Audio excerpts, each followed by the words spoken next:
guys, Assalamu alaikum. இன்னைக்கு வீடியோல ஒரு சீரியஸான இஷ்யூவை பத்தி தான் பேச போறோம். அதாவது கேரளால ஒரு 15 years old teenage boy, school விட்டு வீட்டுக்கு வந்ததும் அவங்க வீட்டு மாடியில இருந்து குதிச்சு அந்த பையனோட உயிரை அந்த பையனை எடுத்து இறந்து போயிருக்காங்க. நல்லா ஆக்டிவா இருந்த ஒரு பையன், சந்தோஷமா இருந்த பையன், நல்லா படிச்ச ஒரு பையன் திடீர்னு இப்ப உயிரோட இல்ல அப்படிங்கறது தெரிஞ்சதும் உங்க பேரண்ட்ஸோட மனசு எந்த அளவுக்கு கஷ்டப்பட்டிருக்கும் அப்படிங்கிறது எல்லாருக்குமே புரியும். இது ஒரு ஷாக்கிங் இன்சிடென்ட் தான். பட் இதை விட ஷாக்கிங்கான விஷயம் என்ன அப்படின்னா, அந்த பையன் இறந்து போனதுக்கான ரீசன். அந்த பையனோட ஸ்கூல் மேட்ஸ் அந்த பையனை எந்த அளவுக்கு புள்ளி பண்ண முடியுமோ அந்த அளவுக்கு புள்ளி பண்ணி இந்த அளவுக்கு ஒரு தப்பான டெசிஷனை எடுக்க வச்சிருக்காங்க அப்படின்னா அது உங்களால நம்ப முடியுதா? புல்லிங் அப்படிங்கிற ஒரு விஷயம் ஒரு ஃபியூ இயர்ஸ்க்கு முன்னாடி வரைக்கும் வெளிநாடுகள்ல நடக்கிறதா தான் நம்ம நியூஸ்ல எல்லா விஷயத்துலயுமே நம்ம கேள்விப்பட்டிருப்போம். பட் இப்ப அதே புல்லிங் நம்மளோட நெய்பர் ஸ்டேட்டான கேரளா வரைக்கும் வந்துடுச்சு அப்படிங்கிறது ரொம்பவே ஷாக்கிங்கா இருக்கு. கேரளால மட்டும் இல்ல, நம்ம ஸ்டேட்லயுமே இந்த மாதிரி புல்லிங் நடந்துகிட்டு தான் இருக்கு. அந்த பையனை எதை வச்சு புள்ளி பண்ணிருக்காங்க அப்படின்னா, அந்த பையனோட ஸ்கின் கலர். உங்களால இதை நம்பவே முடியாது. ஒரே ஸ்டேட் பசங்க, ஒரே ஸ்கூல் பசங்க, அவங்கவுங்க கிளாஸ்மேட்குள்ளேயே இப்படி ஒரு ரேசிசம் இருக்குங்கிறது கண்டிப்பா என்னால நம்பவே முடியல. ஒரு ஸ்கின் கலரை வச்சு ஒரு பையனை ஜட்ஜ் பண்ணி அந்த பையனை புள்ளி பண்ணி அந்த பையனை சாகுற அளவுக்கு கொண்டு வந்திருக்காங்கன்னா எந்த அளவுக்கு இப்போ உள்ள யங் ஜென்ரேஷன்லாம் ஒரு நெகட்டிவா இருக்காங்க அப்படிங்கறத நம்ம புரிஞ்சுக்கணும். கண்டிப்பா புரிஞ்சுக்கிட்டே ஆகணும். ஏன் நம்ம ஸ்டேட்லயே லாஸ்ட் இயர் 2 ஸ்கூல் பசங்க அவங்கவுங்க ஜாதி தான் பெருசுன்னு அவங்களுக்குள்ளேயே சண்டை போட்டுக்கிட்டு அதுல ஒரு பையன் இன்னொரு பையனோட வீட்டுக்கே போயிட்டு அந்த பையனையும் அந்த பையனோட தங்கச்சியும் வெட்டிட்டு வந்திருக்காங்க. இந்த நியூஸ் எல்லாம் நம்ம கேள்விப்படும் போது இதெல்லாம் எங்கேயோ படத்துல பார்த்த மாதிரி இருக்குன்னா நமக்கு தோணும். பட் இது ரியல் லைஃப்ல நடந்துகிட்டு தான் இருக்கு. ஒரு 10-15 வருஷத்துக்கு முன்னாடினா அந்த சைல்ட்ஹுட் லைஃப், டீனேஜ் லைஃப்ங்கிறதே ஒரு மாதிரி ரொம்ப பிளசண்டா இருக்கும். அவங்களுக்கு ஒரு விஷயமுமே தெரியாது, ஒரு மெச்சூரிட்டி இருக்காது. பட் அவங்க லைஃப் நல்லா இருந்துச்சு. பட் இப்போ உள்ள பசங்க நிறைய மெச்சூரா இருக்காங்க. ஒரு 3 வயசு பிள்ளை கூட இன்னைக்கு சோசியல் மீடியால பார்த்தோம்னா ஒரு அடல்ட் மாதிரி பேசுறாங்க. இப்போ ஒரு 3 வயசு குழந்தை எப்படி இப்படி ஒரு அடல்ட் மாதிரி பேசுது அப்படிங்கிறது நமக்கே ஆச்சரியமா இருக்கு. அந்த அளவுக்கு இப்போ உள்ள ஜென்ரேஷன்லாம் வேகமா வளர்ந்துகிட்டு இருக்காங்க மென்டலி. இந்த விஷயத்தை பொறுத்த வரைக்கும் நம்ம 2 சைட்ல பார்க்கணும். ஒன்னு ஸ்டூடெண்ட் சைடு, இன்னொன்னு பேரண்ட் சைடு.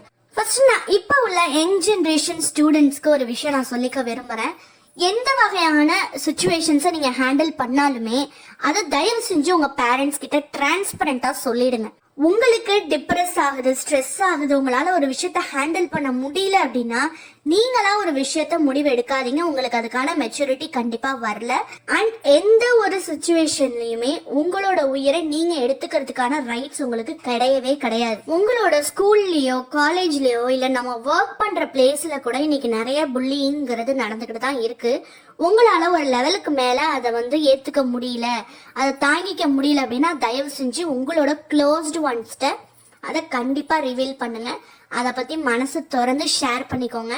உங்களுக்கு ஒரு ரிலீஃப் கண்டிப்பா கிடைக்கும். அண்ட் செகண்ட் திங், இப்போ உள்ள நியூ ஜென்ரேஷன் மாம்ஸுக்கு நிறைய அவேர்னஸ் கண்டிப்பா தேவை. ஏன்னா இப்போ உள்ள குழந்தைங்களோட மென்டாலிட்டியை புரிஞ்சுக்கிறதுங்கிறது ரொம்பவே கஷ்டம். ஏன்னா நம்மளை சுத்தி நடக்கிற நிறைய விஷயங்கள் அந்த குழந்தைங்களோட மனசை பயங்கரமா இன்ஃப்ளூயன்ஸ் பண்ணது இன் அ பேட் வே. அது இன்னைக்கு உள்ள சினிமாவா இருக்கலாம், சோசியல் மீடியாவா இருக்கலாம், என்னவா வேணாலும் இருக்கலாம், டார்க் வெப் என்னென்னமோ சொல்றாங்க. அந்த மாதிரி விஷயங்கள்ல நம்ம குழந்தை மாட்டாம இருக்கணும் அப்படின்னா அந்த குழந்தைய நம்ம கண்காணிக்கிறது ரொம்பவே அவசியம். இப்போ உள்ள ஜென்ரேஷன் மாம்ஸ் எல்லாம் என்ன சொல்றாங்க அப்படின்னா, ஒரு 15 வயசு தாண்டிடுச்சுன்னா என் பொண்ணுக்கு பிரைவசி வேணும், என் பையனுக்கு பிரைவசி வேணும், அதனால நான் அவங்களோட போனை வாங்கி செக் பண்றது கிடையாது, அவங்கள்ட்ட எந்த விஷயமும் நாங்க ஷேர் பண்ணிக்கிறது கிடையாது அப்படின்னு சொல்றாங்க. பட் அப்படி இருக்கவே கூடாது. டீனேஜ்ல தான் அந்த பசங்களுக்கு ஏகப்பட்ட ப்ராப்ளம்ஸ் வருது. உங்க குழந்தைங்களோட பிஹேவியர்ல ஏதாவது ஒரு சேஞ்ச் தெரிஞ்சிச்சுன்னா கண்டிப்பா நீங்க அதை உங்க குழந்தைங்கள்ட்ட பேசி என்னன்னு தெரிஞ்சுக்கிட்டு ஆகணும். அப்படி அந்த குழந்தை உங்கள்கிட்ட சொல்லல அப்படின்னா அந்த குழந்தையோட க்ளோஸ் ஃப்ரெண்ட்ஸ்டையோ அவங்க படிக்கிற இடத்துலயோ நீங்க கண்டிப்பா அந்த விஷயம் என்னங்கறத தெரிஞ்சுக்கிட்டே ஆகணும். இந்த ஜென்ரேஷனை பொறுத்த வரைக்கும் பேரண்டிங் அப்படிங்கிறது ரொம்பவே ஒரு கஷ்டமான டாஸ்கா மாறிடுச்சு. அது எந்த அளவுக்கு ஹேண்டில் பண்ணணுங்கிறது பேரண்டான நம்ம கையில இருக்கு.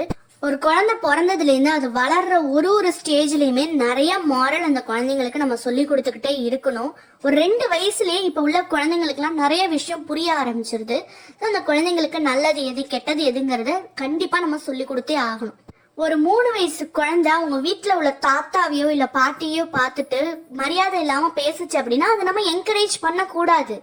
அந்த இடத்துல இது தப்பு, நீ தாத்தா கிட்ட போய் சாரி கேளு, அம்மாட்ட போய் சாரி கேளுன்னு சொல்லணும். ஏன்னா இந்த ஸ்டேஜ்ல நம்ம அந்த குழந்தைய என்கரேஜ் பண்ணுனா இதே பழக்கம் தான் 20 வயசு 30 வயசு வரைக்கும் கூட வரும். எனக்குமே ஒரு 3 இயர் டாட்டர் இருக்கா. நானுமே அந்த குழந்தைய இப்ப வளர்த்துக்கிட்டு தான் இருக்கேன். நானுமே அந்த ப்ராசஸ்ல தான் இப்ப இருக்கேன்.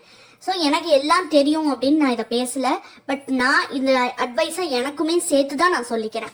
ஒன்ஸ் நம்ம குழந்தைங்க கையில நம்ம ஃபோன் கொடுக்குறோம் அப்படின்னா நம்ம கண்ணு முன்னாடி அந்த குழந்தை அந்த ஃபோனை யூஸ் பண்ணுதான்னு பாருங்க.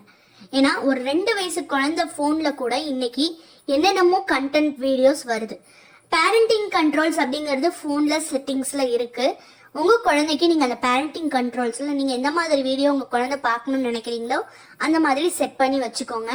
டெய்லி நைட்டு கொஞ்ச நேரம் டைம் ஸ்பெண்ட் பண்ணி அந்த குழந்தையோட ஃபோன்ல அந்த குழந்தை எந்த மாதிரியான வீடியோஸ் பார்த்துருக்கு அப்படிங்கறத செக் பண்ணிக்கோங்க. ப்ரௌஸ் ஹிஸ்டரிய நம்ம பிள்ளைங்களை நம்ம ஒழுங்கா பார்த்துக்கிறத விட பெரிய ஒர்க் வந்து நமக்கு எதுவுமே கிடையாது. ஸோ புல்லிங், ரேசிசம் இந்த மாதிரி நிறைய விஷயங்கள் குழந்தைங்க மத்தியிலே இப்ப ஸ்ப்ரெட் ஆகிட்டு இருக்கிறத நினைச்சா ரொம்பவே கஷ்டமா இருக்கு.